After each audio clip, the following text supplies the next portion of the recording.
Boom, and we live here on Thursday night, going hard in the paint on your favorite Bama Standard Network, the Bama Standard. How we doing tonight, ladies and gentlemen? Thank you for joining us in here tonight. It's going to be a great Thursday night. We got a great lineup. As always, I got the man, the myth, the legend, Herb with me tonight. How we living, brother? I see you got the Herb and Raj on, man. That boy Don't tell my wife this, but this is my favorite part of Thursday nights. Just don't get me in trouble, guys. Okay? Yeah. Appreciate it. Secret safe. Okay. Safe. Appreciate it. Pettey, how we doing tonight, brother? We got you down there, man. I know you ready to talk tonight about some Bama hoops. Had some good games. How we feeling, brother?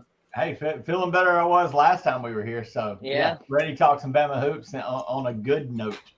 Yes, fine. Yeah, I wouldn't say finally, but I felt like the last week, it's only been a week, but it's like that week was long. Yes. I was a drug out week. I put that one out of my mind, so I don't even know what you guys are talking about. Yeah, that was a tough one. So, guys, again, thank you for joining us. If you're not subscribed to the channel, make sure you like and subscribe to the channel, guys. We got a bunch of Bama content. Not only Bama basketball, we got Bama football all around the clock on here, almost 7 days a week, and we do post almost daily as well, guys. So check us out. Shout out to Kat, one of our most loyal fans on this whole channel. Love Kat. You can see Kat on every show on here. She's on watching. She also, with Herb and Raj, watching them on their podcast as well. So make sure that you guys like and subscribe here. Back on track. Like he said right there in the comments, man.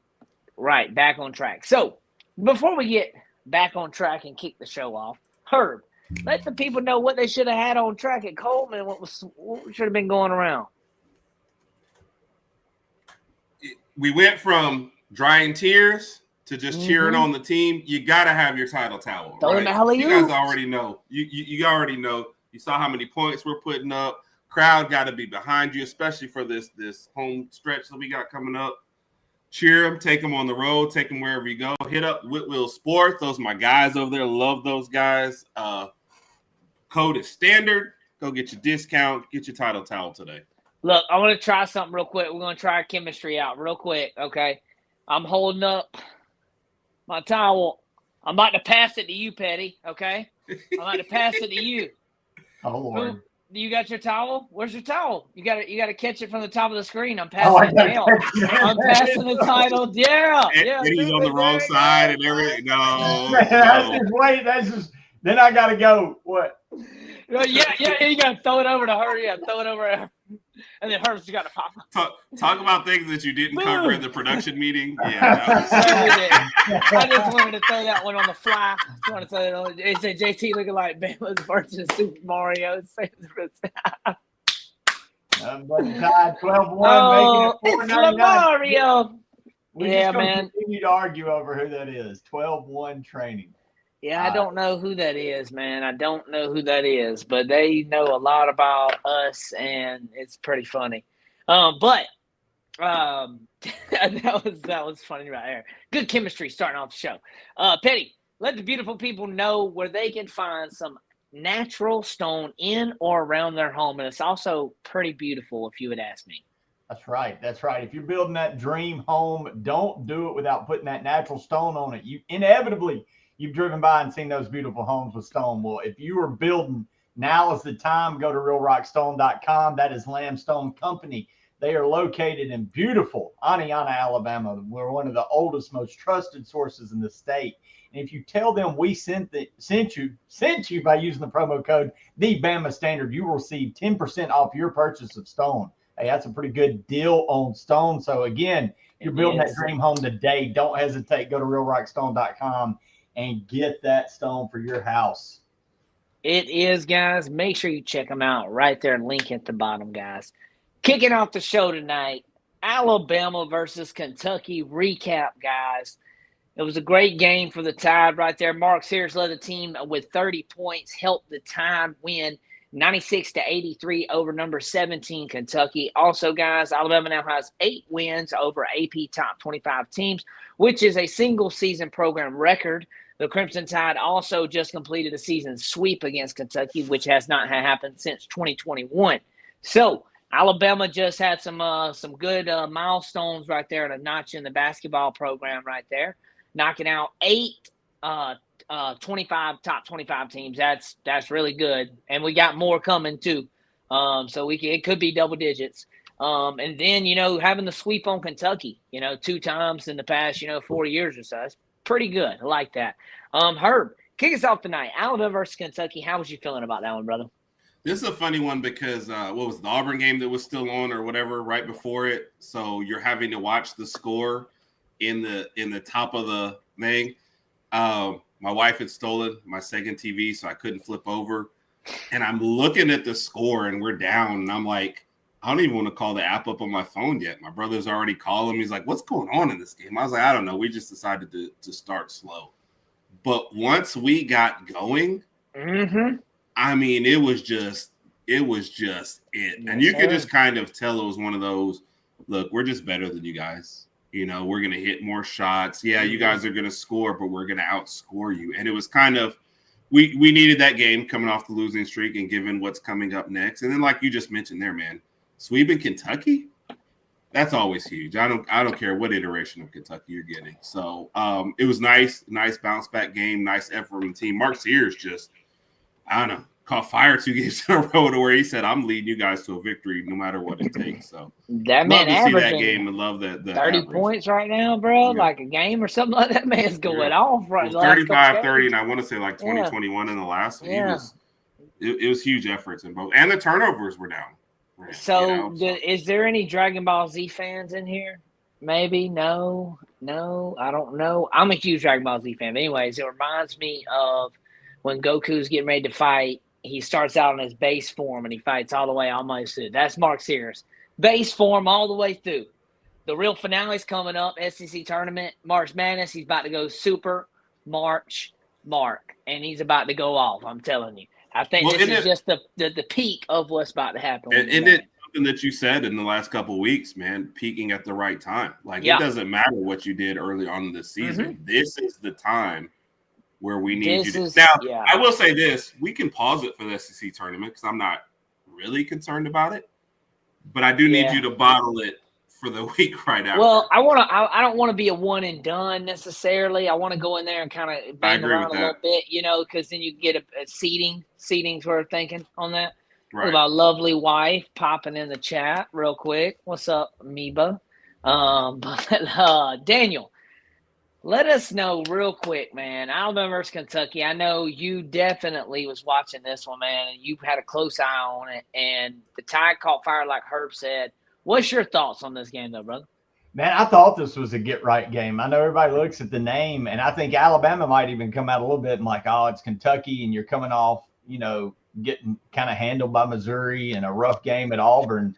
And Kentucky's not as good as those two teams. I think I said that on the show. I said I felt like this was a good get right, and it was. So you beat Kentucky, but anytime you beat Kentucky, it just that gets the mojo back going, and we saw that kind of follow up the next week, the next game. But no, it was just good to see the shooting, like you said, see them.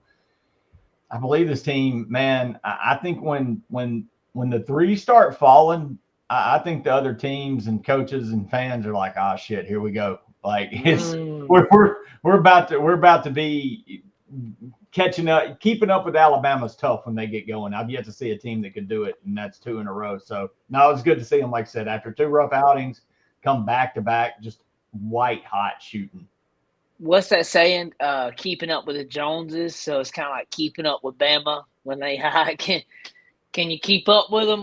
That's one of the biggest questions right now, and I like where you're going with that, Pettey. And this is kind of going to kick us into our next thing right here. I'm gonna tie that in to our rapid fire question with Herb here because we talked about the shooting right there. We did. Hold on, we did have a super chat, and that 4.99 super chat through another one. We've got to get. I think you may be right because nobody would know this unless they hit it, Pettey. Unless they've literally watched all our shows. So heard a rumor Pettey tried to convince a Bama recruit to go to Ole Miss on a visit. Any truth to that? Okay, so one night I was at the venue, and they served those blue. To go drinking, I'm assuming, right? Well, no, to play football. So this is also the night that Jared, the defensive lineman, Jared. Oh, why is his name escaping me? Played for the Ravens. God dang it. Jared Johnson. Okay. Wanted to kill me. And luckily, the guy who ran the bar, Joel Holiday, who was a big offensive lineman for Bama in the 90s, played under Stallings, told him, hey, he's an idiot and he's drunk. Just ignore him. But yeah, so I was sitting at the bar and this kid sitting next to me. So I'm starts talking because I talk to people and he's like, hey, yeah, I'm a recruit. And I was like, oh, that's cool. Who's all recruiting you? And he mentioned Ole Miss. Well, I had enough liquid courage to say, well, shit, well, you ought to go to Ole Miss. And I wasn't thinking. I didn't see other people. It was just me and this dude talking. I didn't see that there was an Alabama All-American defensive lineman sitting on the other side of him that had him on a recruiting visit to Alabama, or I wouldn't have said that dumb shit.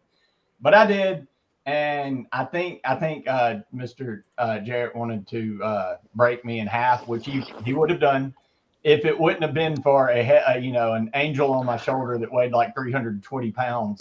Man. So yes, I did one night after several of the blue drinks at the venue try to recruit a kid to Ole Miss while he was on a visit to Alabama. And I've done some dumb shit in my life. What of it? And we're talking about Blue Hawaiian Punch for everybody knowing. Yeah, blue. Yeah, I was 30 minds out of here. Blue Hawaiian Punch had a little too much. No big deal. Little tummy ache. Didn't you have this blue drink? What was it? Do you know where? You remember what I'm talking about, Herb? What was it? Did anybody go to the venue and drink that blue drink? It was called It's a blue MFer. Is what they call them. I believe. Is that what we had when we went out? Yes. Yes. It wasn't. That's not what the venue. That's not it. Okay. Okay. That's just. I was gonna say, that's what most of my. If you've ever seen JT on Mountain Dew, wait till you see him on a blue MFer. So yeah. Dude hopped over the bar and was making drinks for everybody else. That's another story. Yeah, Herb. We're gonna do a blooper show one day. We're gonna show all our back stuff when we're out. I gotta find the. Because we got some backstory stuff that's pretty good. That's good. I'm gonna try to find somebody what that blue drink was called and tell y'all. Yeah, that'd be a good one there. So, kicking off our next topic, it's a new one, guys. I like it. It's called Rapid Fire. We're gonna give Herb and Pettey here 2 minutes on the clock, and they're gonna be able to I'm gonna spit out a question for them about Alabama basketball. They're gonna give out their reasoning for it or against it or whatever it is. And then chat. I want to see you guys get live with this too. It's going to be fun here. So we'll let Herb go first right here. This is one of it kind of ties into what Pettey led off with there on his Alabama-Kentucky recap. Can Bama shoot their way to a title? Herb, do you think right now, we're not thinking of no other tangibles. Right now, what we're seeing, can Bama shoot their way to a title? And go. I hate this answer. Yeah, it's a tough one. My answer is no. Not from the 3-point line. I do not. We had a stretch, 5 games earlier this year from like Houston to Creighton, something like that, where we shot double-digit threes in all of them. But you look at most of the rest of the season, we do not string together great performances back-to-back from the 3-point line. So, and then against Auburn, we make 5 of them. We're shooting terribly. And we're only shooting in the SEC play 35% from 3, which is, a decent amount, but given the volume we take, not great. What I think for this team, better go into the hole. It'll have to be more mid-range and better defensive intensity. And that 1 or 2 games that we catch fire will definitely move us on. But if I'm saying, hey, will this team shoot us to a title over the whole course of the 5 or 6 games to the title, we don't put enough back-to-back performances together. I hate that answer. I hate to give that answer, but you just look at traditionally what we have not put enough together back-to-back to win it. Now, if we can save up, I think the first 2 rounds will beat these pure teams on pure talent. We can save our 3s to the last 4, sure. But over a whole tournament run, I just don't know. I like that. That's actually a good, honest answer right there because we're hot right now. It's easy to go with yes right now. So that's a good, honest answer. I don't think we can do it either. We've seen years past why we can't do it and why hardly that'll ever happen. If that does happen, very seldomly it does. But your bad night's going to have to be somebody else's bad night. And you're going to have to – who's going to be suck the less that night? Other than that, you're going to catch somebody one night and you're going to be off. They're going to be on. So, Herb, great answer there. I like that. Kind of something here. I want to go with Pettey. It's kind of a two-way street here because Bama still has both of the ugly puke oranges on their schedule here. They still got to play Tennessee, and they still got to play the Barn. And I think both of those matchups are going to be huge. Not overlooking nobody else or anybody else that we have to play here, but this is a NCAA preview matchup right here. You want to see how we're going to do in the tournament? Watch this. Pettey, how do you feel Nate Oats is going to have Bama prepared for this? Can they get over the hump on the Barn right there? Can they continue to beat Tennessee and sweep that? How do you feel, brother? Yeah, they can, but the shots have got to fall. And man, it's funny you brought it up against those two teams because those are the two teams, I think we've lost 3 in a row to Tennessee, and it's the style of basketball they play that throws us off what I think the question alludes to. And I've said it earlier, when Bama's shooting threes and they're falling, I don't think there's any team in college basketball that can keep up. Not one. Not Auburn, not anybody. The problem is when you're playing those teams, they play a different style that forces us to do some different stuff. Right. In the Auburn game, you talked about we made 5 threes. It's because they got physical with our guards, and our guards. Agreed. And when Ole Miss, go back to the Ole Miss loss, that was a game where Ole Miss got physical with Bama, and it kind of shot. I think it was more like, oh, shit, what's going on here? So, and guess what Tennessee's going to do? They're going to do the same thing. They're going to play a physical brand. And so I honestly think Saturday is a huge litmus test for can this team win a national championship, because Tennessee's a very beatable team. You're going on the road. It's going to be a harsh environment, and they're going to pressure guards. If you can shoot and make threes against Tennessee's defense and pressure, then yes, you can shoot your way to a title, because they're going to bring as much defensive pressure and as good of a defensive scheme as anybody we're going to see. And if we can score on that defense, then we can score on anybody and shoot the way to the title. But this one's going to be a tough one. Tennessee's been, like I said, Barnes has kind of had Oats and Barnes are 3-3 against each other, but the last 3 in a row have gone Tennessee's way. So, and again, it's that style of play kind of catches us. But again, I go back. You make threes, prove you can win this one. This is one. Yeah, I think this is a great litmus test for, is this a national title team or not? Yeah, 100%. And then, like I said, you got number 5, number 3, and number 1. What a bang to end off the season right there. Way to go, Pettey. I like that.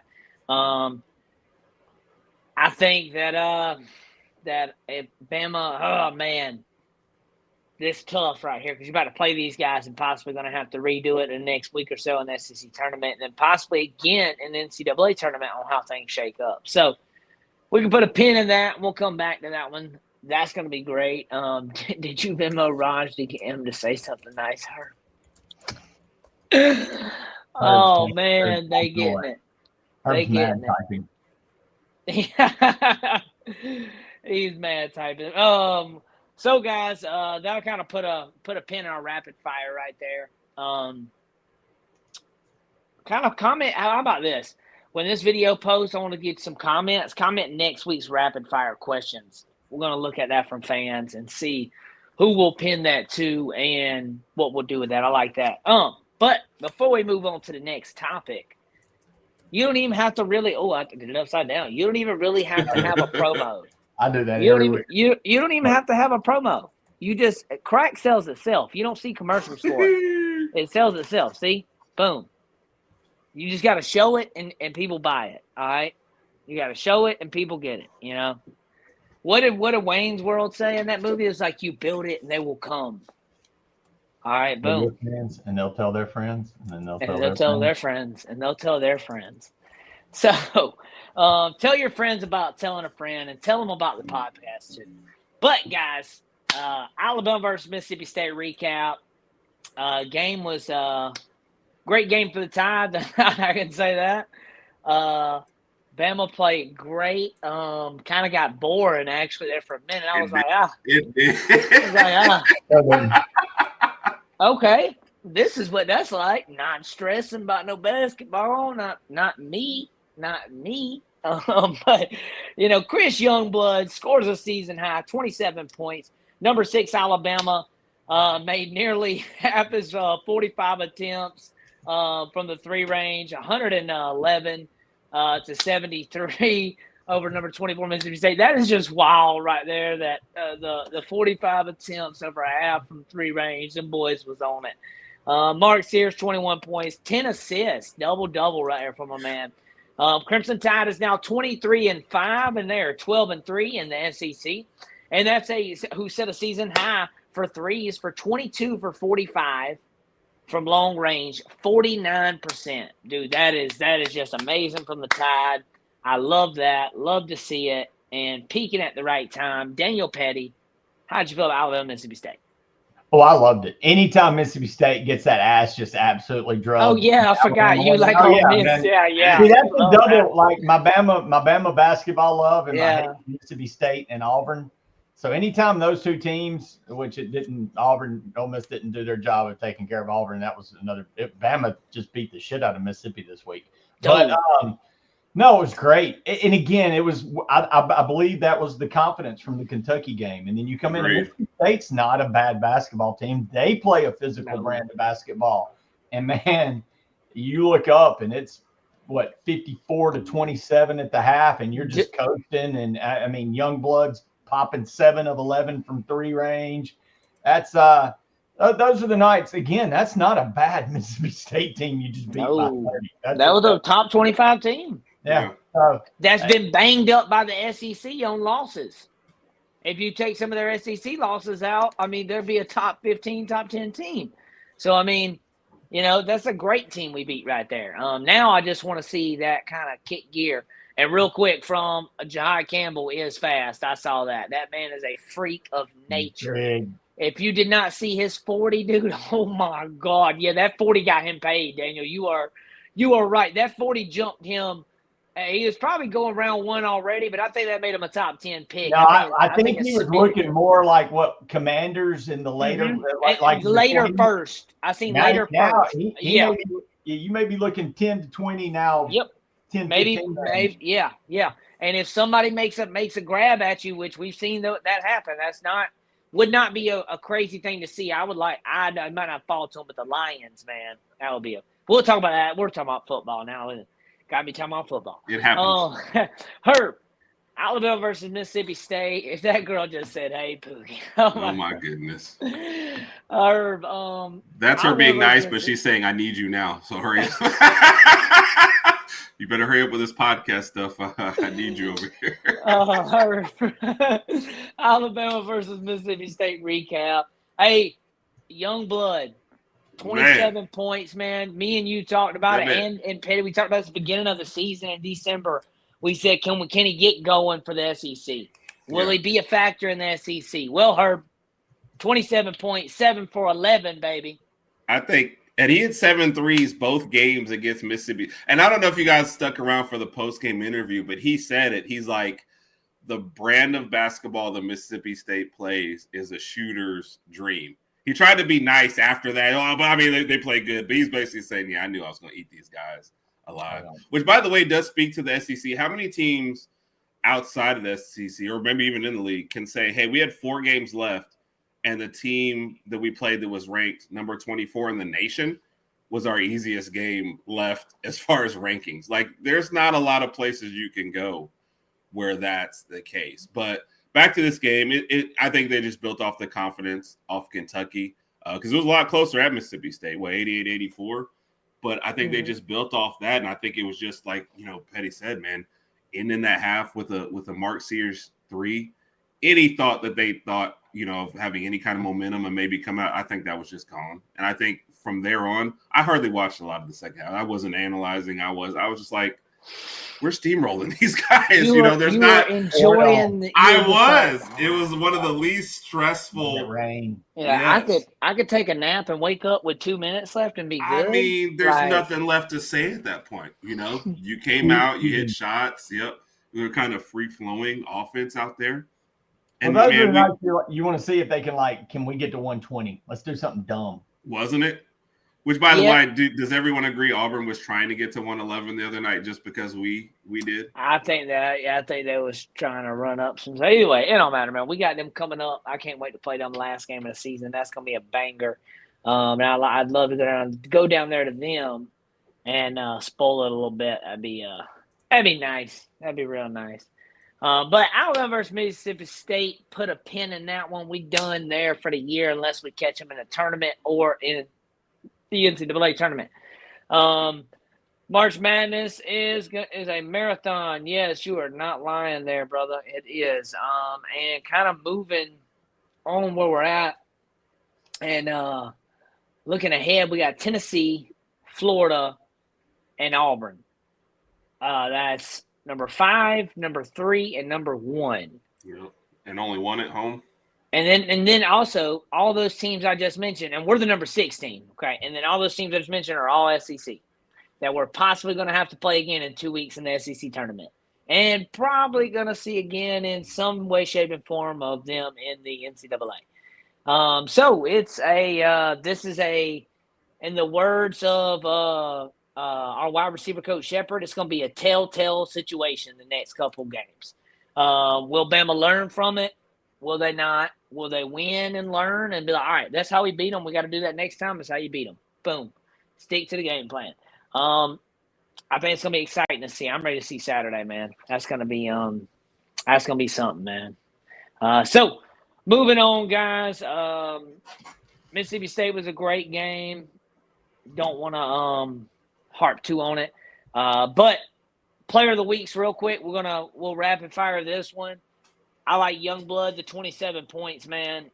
I had to roll with him. I like that a lot. The double-double by Mark Sears, that was a good one too, but I got to give it to Youngblood.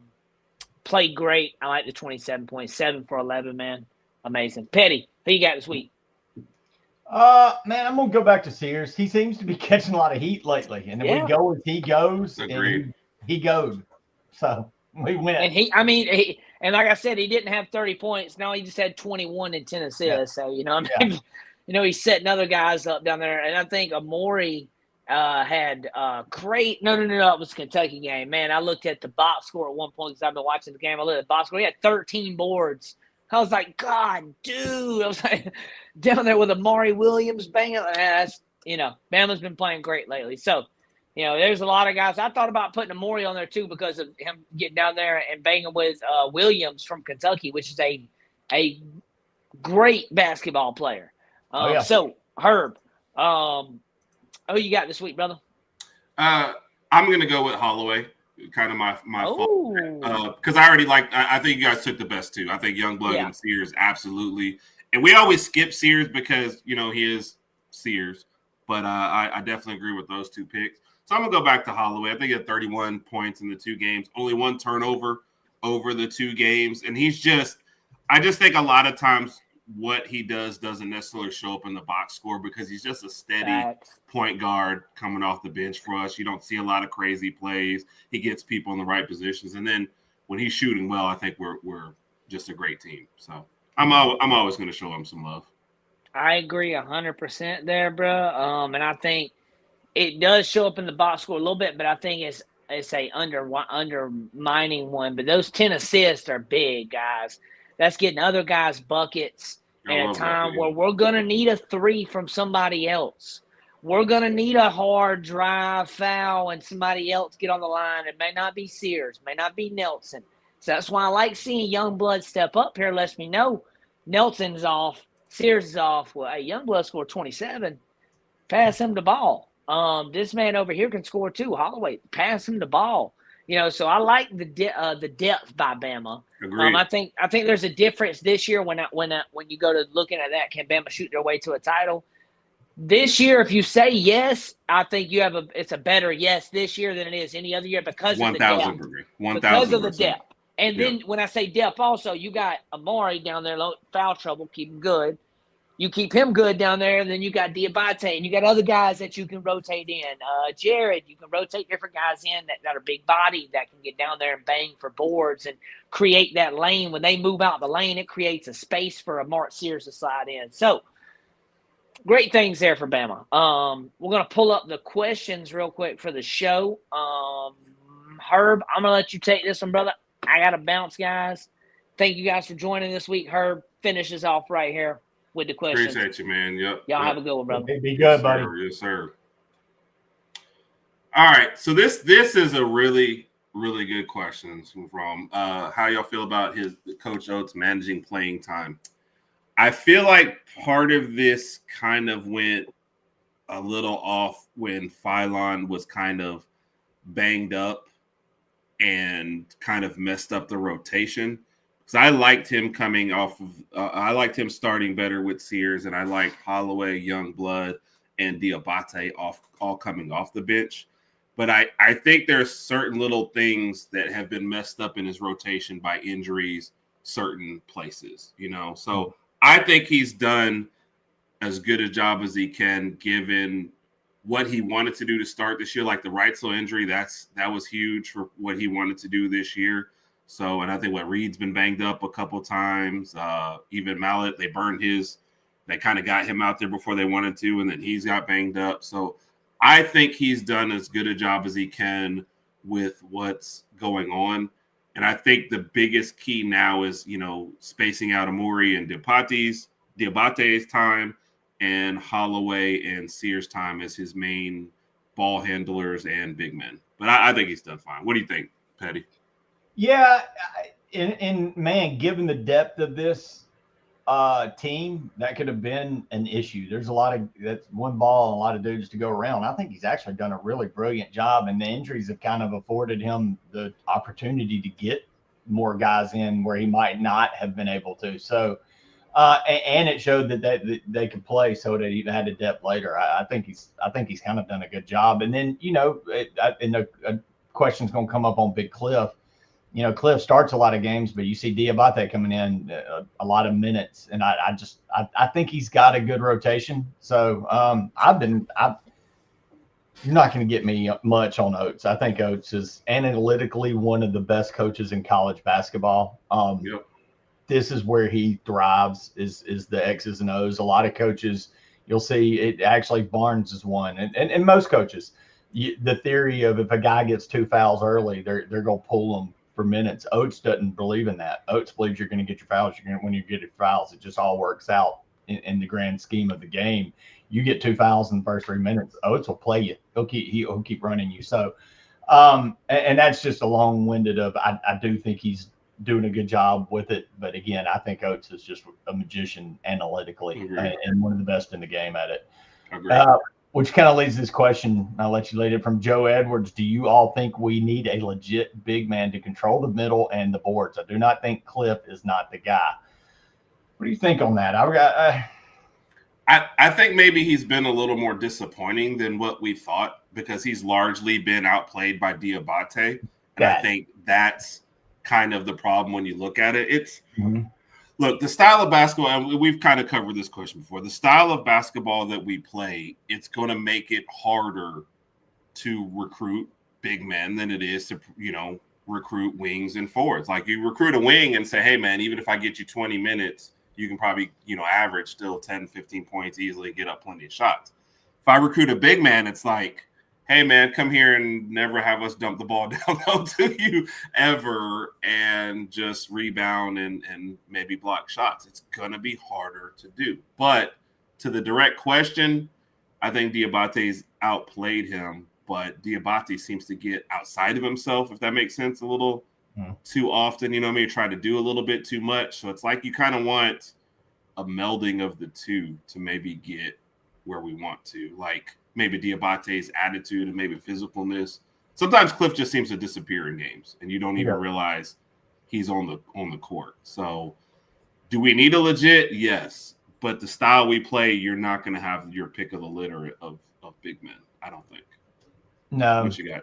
No, because so little of the offense is going to feed through them, and I don't know if that's the deal. He can't get in the flow, but even at the size, you expect a 7-foot guy to immediately come in and give that rim protection where, it becomes a nightmare for teams to go to the hole or drive. And like you said, you just really hadn't seen that. He comes out a lot of times rather quickly for Diabate, and Diabate eats up a lot of the minutes. I mean, Cliff's the starter, but Diabate seems to be on the court more times than not, and especially in critical situations. And Diabate is one of those guys like a Dennis Rodman that plays a lot bigger than his height. Agreed. So it makes up for it. But I do. Yeah, I think, I think we just kind of expected more of a big Cliff. I think he's a bad player. I just don't think he's given what we kind of expected out of the gate. And like you said, we just turned to Diabate a little bit earlier. But no, I think you made a great point in that, Herb, with the offense we run. It's going to probably be tough to get the low post dominant guys that want the offense ran through them, because those guys, they're going to play in a completely different style of offense with their back to the rim, where they're getting the ball in the low post and, a lot of pick and roll type stuff. And it's just not what Oats does. So no, great question though, Joe. Guys, let me ask you this real quick before I do it. Well, no, go for it. Do you sometimes feel like with Cliff, he's almost still starting, I guess, A, to soak up a couple minutes, and B, because we recruited him? But other than that, it's like you said, he's been outplayed by Diabate, and you're just kind of, you don't want the next guy that you recruit, you say, oh, I recruited this other guy and he went to the bench, so we kind of have to start him. But and he's not a liability to per se. So maybe that, I think that is true. Look, he's not. I think that's a great point, Herb. We're in a new world, man, and when fans accept it, the sooner we'll be able to talk about stuff like this in reality, that coaches do have. Well, if he ain't playing, we want to bench him. Well, it's not the 80s and the 90s anymore. Coaches have to do a dance that they've never done in their life, and fans are having a hard time accepting that. And they are. Well, did coach needs to do it the old school way? Coach can't, and then you get mad at coach. Well, it's just, again, the sooner fans accept that we're in a completely different era of athlete and sports world, the better these coaches can operate within it. Because, there's a lot of times coaches have to do a dance with the player. You make promises and stuff, and you're not so much doing it for him at that point. You're doing it for future recruits. So I think that's a brilliant point, actually, Art. So I have a complimentary question. Faith Thomas, I have a complimentary question. Did you think that the success of the cheer squad, I brought the cheer team into this evening, don't get funding, will trickle down? It's a compliment. And question. Hold on, I have a complimentary question. Do you think that they're basically saying the cheer squad, I guess, did well, and will it trickle down to anyone else? Will that affect anything else? Because they I don't know. I do know they won a championship. I